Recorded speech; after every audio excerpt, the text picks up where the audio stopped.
You know, we were just talking about kids and some of the things that are happening, but last night, CNN's Van Jones had a disturbing theory about one of the things that may have led to Trump's victory. Take a look.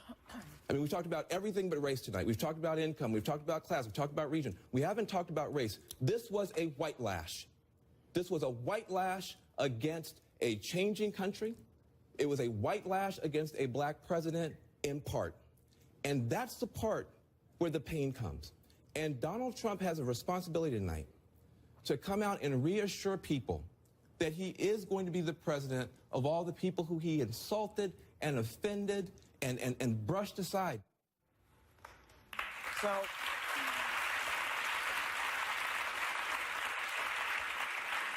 what do you think?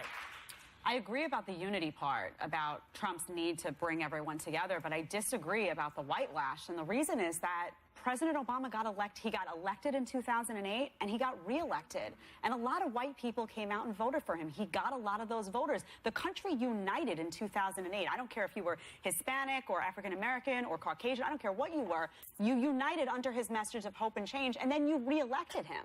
So I don't think people were rejecting President Obama. This had nothing to do with race for me. This had to do with two flawed candidates and people wanting change. Just the way they did want in 2008. They wanted change. And this time they wanted an outsider, and they looked at Hillary Clinton and they said, I don't think she's going to bring change. I think she's part of the establishment. The system is broken. She's part of a broken system. Let's go with someone else. President Obama did not pour gasoline on racism and say, go light a match. He did not do that. This guy did that.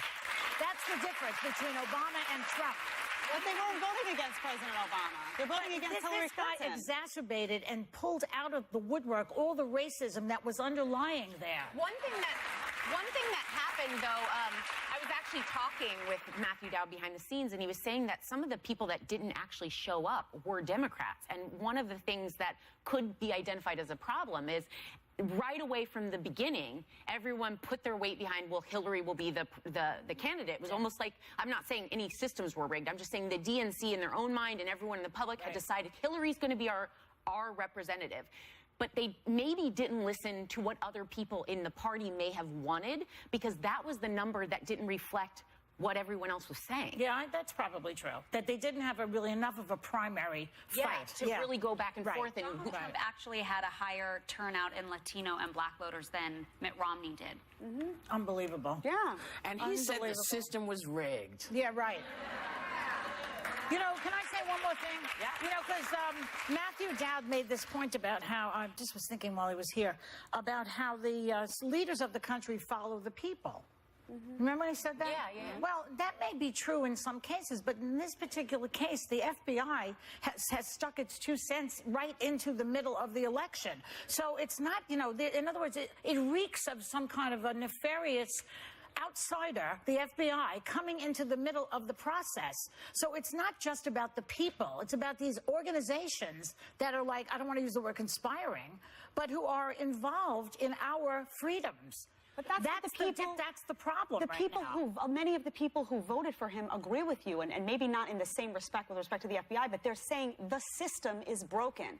The establishment is broken. We had WikiLeaks emails saying there was collusion between the Justice Department and the Clinton campaign. Those WikiLeaks came from not necessarily a good source, and people went to town on them. Well, they weren't disavowed, though. Nobody came out and said this isn't true. Well, but, you know, if you're using crappy stuff, what do you, why do I have to say, hey, this is crap when you know it's crap? Why do I have to identify? Because we don't know. Voters don't know. Unless you say this isn't true, they don't know. I don't even, that doesn't work. Listen, you can say that there was no white lash. There was a little bit of white lash. I remember, I have to say, you know, I watched what's happened in America over the last 8 years. Yeah, he did win 4 years ago. And from that time also came all of the jokes about he's not American, he's not this, he's not that. And, you know, hearing people make sort of the kind of off-center racist joke that isn't, you know. About his children, or someone who said, and then I'm not going to say who it was, but it was somebody sort of high up who said, you know, to think of it, this is a guy that would have been parking my car. And I looked at him. Who said that? I'm not telling you who said it. All right. Tell me later. But Tell me later. No, because the point is not who said it. It's the that point it is was that said. it was said. Yeah. You know, and from, accusing him of looking like Curious George, all the stuff. You know, so suddenly when you hear all of this and you hear all the obstructionist stuff, and you think, well, damn. Well, you wouldn't be you wouldn't be doing this to somebody else. Why are you doing this? Well, the whole if birther there's- thing was you based have on his to- race. You have to, and you don't have to understand it. You don't have to get it. But people of color know what this means. We know. Because it's part of the underlying conversation. Because it's been part of our conversation for 8 years. Because no president has ever had to deal with this. None. So there is a lot of that. And whether you agree with it or not, as a black person and a person of color and a person who's been paying attention to this, it does have some of that. And don't you think It just that does. He's not all on these the white ballot. people were... You listen to- you But I honestly feel if President Obama could have run for a third term, I think he would have beat Donald Trump. I think he would have won. But That's listen, not racism then, though. You're missing the point. You're missing the point. That's It's not the about sum that's underlying. whether President Obama is running.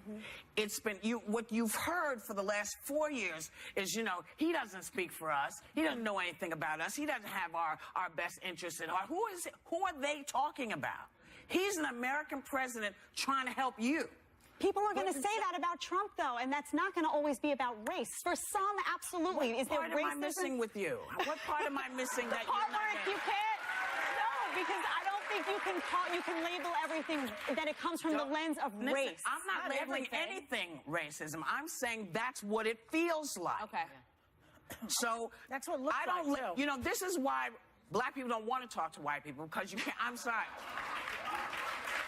Y'all just have to hold on. Yeah. Because anytime you say, hey, this is what it feels like, people say, oh, you're bringing out the race card. Yeah. So it makes you not want to have the conversation. I want to hear what you have to say. Because what you make me feel like is what I'm saying doesn't make any sense. When I'm telling you this is why I feel like this, and this is what's happening, and this is why. So when you say it's all about, it's not ever all about, Right. as Van said, in part, this is what it feels like. So that's what I'm talking about. I got We'll be you. right back.